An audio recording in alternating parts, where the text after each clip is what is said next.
Good morning everybody and welcome. I am Mel Soul, Director of Instruction and Master Professional at the Mel Soul Golf School.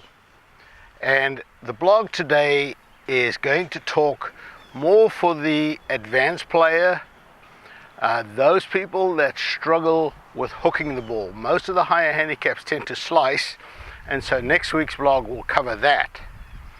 But for today, those people that tend to hook the ball, my friend and mentor Phil Ritson taught me an amazing drill that I do to this day.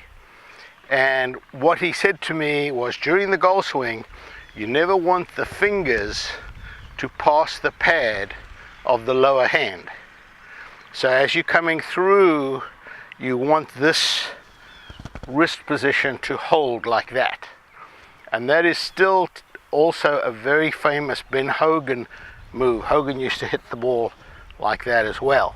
So you try and keep this little cup. So what happens is, when you go back, as you hinge at the top, you create this cup here, and the goal is to come down and hold this and square the club face more with your body rotation. Notice how the club face is now square, but I still have that cup in my wrist.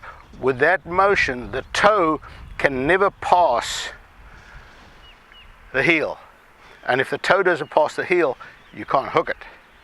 So this was a thing that Hogan worked on, to never hook the ball, and so it's creating this motion here.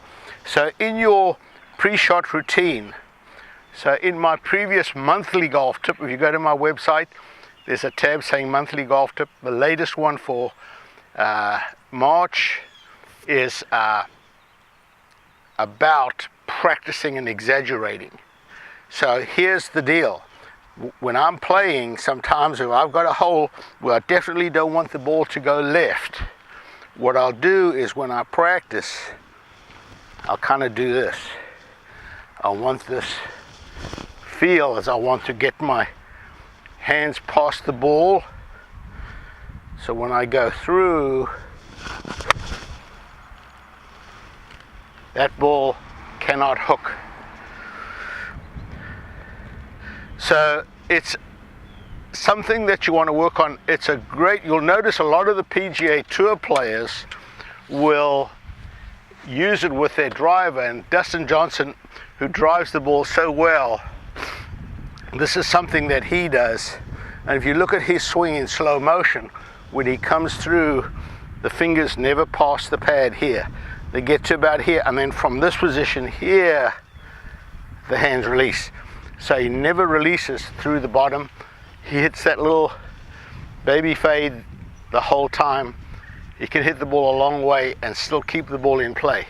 So for you good players, don't let the fingers pass the pad. You'll end your hooking. Try it and see.